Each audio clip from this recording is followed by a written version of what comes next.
खुदावंद यीशु के जलाली और बाबरकत नाम में पास्टर असद नियामत की तरफ से आप सबको प्यार भरा सलाम कबूल हो। उम्मीद है अजीज़ों आप सब तंदुरुस्त हैं। आज फिर हम खुदावंद की बरकत को हासिल करेंगे। आप देख रहे हैं कि मेरे साथ आज एल्डर प्रवेश साहब मौजूद हैं और आज इनसे हम जो भी इनके अंदर खुदावंद के जलाल के लिए गवाही है वो हम सुनेंगे और मुझे पूरा यकीन है कि आप इस गवाही के सबब से बरकत पाएंगे। आए उससे पहले इससे पहले कि हम गवाही सुने उससे पहले हम एक गीत गाएंगे। आपने सुना होगा मेरा गाया हुआ गीत है, सच्चे दिल नाल करे जो दुआ खुल जान बेड़ियां, मिलकर हम गाएंगे।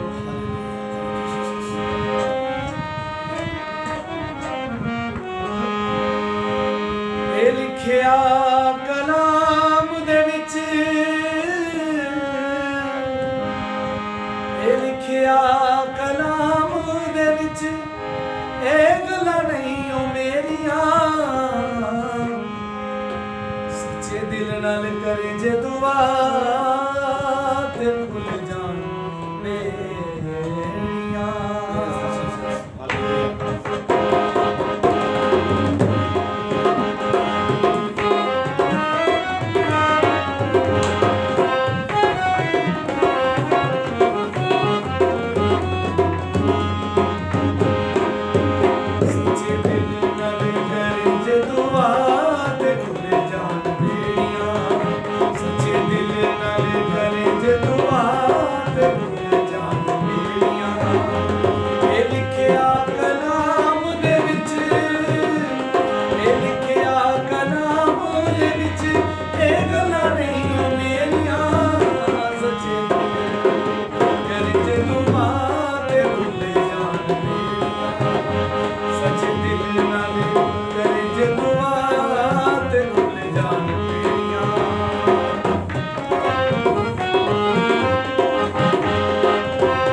उम्मीद है अजीज़ों कि आपने इस गीत के सबब से बरकत पाई है, क्योंकि वाकई ही सच्चे दिल से अगर दुआ की जाए तो बेड़ियां खुल जाती हैं। Praise the Lord.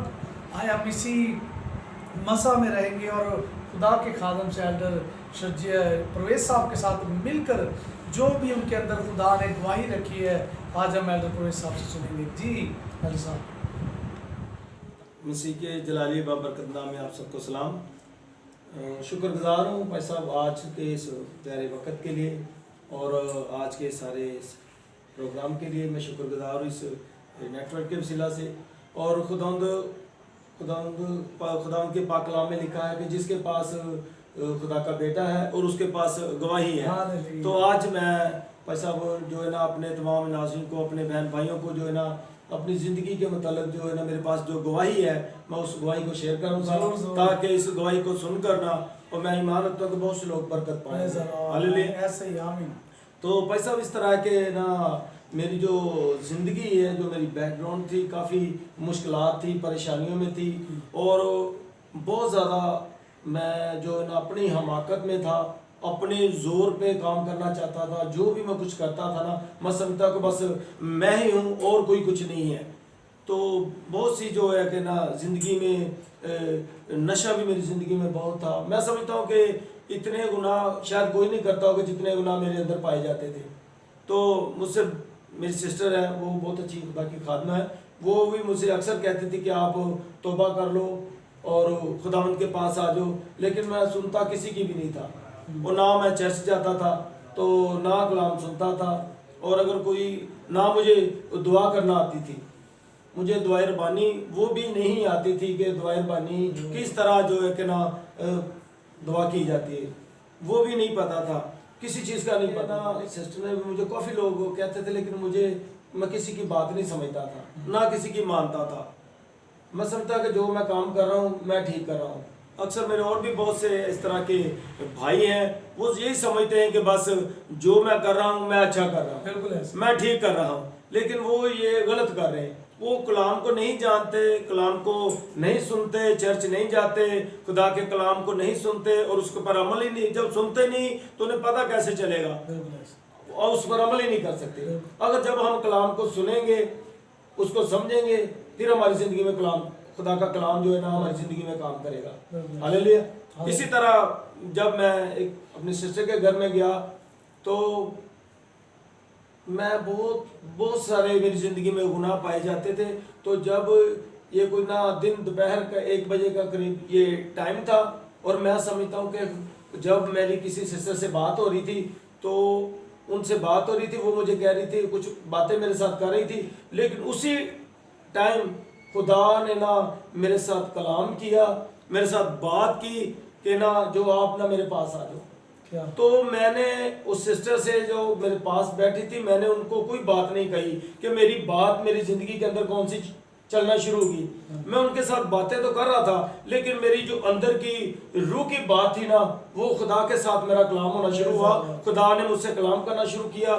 फिर उसी टाइम मैंने अपनी जो ज़िंदगी ना अपने मन ही के अंदर में मैंने ये अपनी ज़िंदगी उसी टाइम खुदा को दे दी कि खुदावंद मैं बहुत गुनाहगार हूँ। मैंने इकरार किया कि खुदावंद मैं बहुत गुनाहगार हूँ, तो मुझे माफ़ कर दे, मुझ पर रहम कर दे, मैं इस लायक नहीं कि मैं तेरे पास आऊँ। लेकिन खुदा ने जब मुझे ये बात मेरे दिल में डाल दी, तो मैंने उसी टाइम तौबा कर ली, खुदा से माफ़ी मांगी कि खुदा मुझे माफ़ कर दे। तो वो दिन तो गुजरा, जब दूसरा दिन शुरू हुआ, सुबह हुई, तो मेरी ज़िंदगी में खुदा का एक जलाली काम हुआ। तो खुदा ने मेरी ज़िंदगी में अपने हाथ को बढ़ाया, खुदा ने अपनी बरकतें मेरी ज़िंदगी में भर दी, और फिर उसके बाद मैंने बपतिस्मा भी लिया और खुदा के कलाम को सुनना शुरू किया, चर्च जाना शुरू किया। फिर वो दिन ब दिन जो है ना मेरी लगन बढ़ती गई, मुझे भूख प्यास जो है ना कलाम की लगना शुरू हुई, मेरे अंदर एक आग लगना शुरू हुई कि मैं बस इस कलाम को सुनूं, सीखूं और इसको मैं अपनी ज़िंदगी में लूं। अच्छा, आपने जब यीशु को कबूल किया, उसके बाद आपने बपतिस्मा लिया जी, और बाकायदा ही खुदा उनके साथ चलना शुरू हो गए। लेकिन कुछ ऐसा है, एल्डर साहब अक्सर यीशु को कबूल भी कर लेते हैं, तो भी उनकी वो क्या करते हैं कि तौबा पर कायम नहीं रहते। वो कबूल तो करते हैं, पहले कहते हैं जी मैंने यीशु को कबूल कर लिया, फौरन तौर फिर वो नशा करना शुरू हो जाते हैं। आप, मैं चाहता हूँ खुल के बताएं, क्या आपकी ज़िंदगी में क्या उस वक्त क्या आपकी फीलिंग थी, क्या आपके पास था जब आपने यीशु को छोड़ा, आपकी ज़िंदगी कैसी हो? वो नशा मेरी ज़िंदगी में बहुत था। मैं पान भी खाता था, सिगरेट भी पीता था, ड्रिंक भी करता था, और कोई ऐसा दिन या पल नहीं होता था कि जब मैं वो नशा ना करूं। गौर करें अजीज़ों के एल्डर साहब बता रहे हैं कि नशा करते थे और सिगरेट, पान, ये तमाम काम थे उनकी ज़िंदगी में। तो भी जब आपने यीशु को कबूल किया, इन सब चीज़ों को छोड़ने में आपको देर लगी या एक ही दम में आपने सब कुछ खत्म कर दिया? वो भाई साहब बस जब खुदा ने कलाम किया ना मेरी ज़िंदगी में, जी जी, बस उसी टाइम वो ना, उसके बाद कोई ऐसा काम नहीं रहा। पहले मैं लोगों के साथ लड़ता था, उसके बाद लड़ाई भी नहीं रही, ना वो मेरे हाथ रहे, ना वो मेरी ज़ुबान रही कि किसी को बुरा भला कहूँ या इन हाथों से किसी के साथ लड़ाई करूँ या किसी के बारे में बुरा सोचूं। बस मुझे ये पता चल गया अगर मैं ये करूँगा ना तो मेरी बरकत जाती रहेगी। तो ये हुआ कि खुदा का शुक्र और है। कुछ लोग क्या करते हैं, तौबा भी कर लेते हैं, लेकिन क्या होता है कि अगर वो एक गीत हम अक्सर गाते थे, भेष बदला क्या हुआ, दिल का बदलना चाहिए। एक तो बातें नहीं, बिल्कुल बदलना चाहिए। बिल्कुल बदल। तो आपके लिए मुझे बड़ी खुशी हो रही कि आपने क्या किया, एक तो नशा छोड़ा और आप कहते लड़ाइयाँ भी करता था, तो आपने वो तमाम काम छोड़कर यीशु के साथ आज आप चले। तो आपके जो रिश्तेदार नातेदार वो आपके साथ कैसा आपको फील करते हैं, आपके साथ मिलकर? आज जो मुझे मेरे बहन भाई या मेरे अजीज़ मुझे देखते हैं तो वो बड़ी बरकत पाते हैं, और उनकी ज़िंदगी में बड़ा एक अजीब सा झटका लगता है कि यार ये कैसा एक शख्स था जो कि आज इसके पास जो है ना खुदा का जिंदाबस कलाम आ गया। और मैं समझता हूँ जिसके पास ये कलाम है, खुदा का कलाम है, उसके पास हमेशा की जिंदगी है और वो जिंदगी हमेशा के लिए खुदा उसे देगा। और मैं ईमान रखता हूँ कि कोई भी ऐसा शख्स नहीं है जो गुनाह नहीं करता, लेकिन उसके लिए माफ़ी है, उसके पास वक़्त है कि वो तौबा करे और खुदा को अपनी ज़िंदगी में ले और हमेशा की ज़िंदगी वो हासिल कर सकता है। Praise the Lord. अज़ीज़ों, यकीनन आपने एल्डर साहब की गवाही के सबब से बरकत पाई, मैंने तो बहुत बरकत पाई है।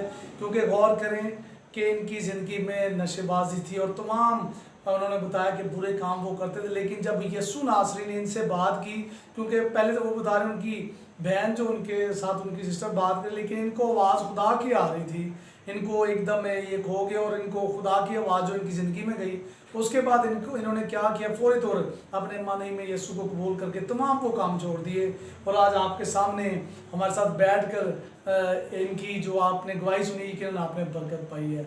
एल्डर साहब, खुदा आपको और बरकत दे, खुदा आपको अपने जलाल के लिए बढ़ाए और आप सदा कायम रहें यीशु में, आपकी फैमिली को खुदा बरकत दे। सो अगर आप में से जितने आप देख रहे हैं, अगर कोई नशा करता है, बुरे काम करता है, उनकी उसकी ज़िंदगी में बुरे काम है, लड़ता झगड़ता है, तो मैं अजीज़ों मिन्नत करता हूँ आपके सामने, तमाम बुरे काम छोड़ दें, तमाम बुराइयाँ छोड़ दें और जैसा कि एल्डर साहब ने कहा कि खुदा उनके कलाम को अपनी ज़िंदगी में ले लें, खुदा उनके कलाम को कबूल करें और फरमाबरदारी करें, क्योंकि यीशु नासरी तब्दील भी करता है और बरकत देने की कुदरत रखता है। हालेलुया।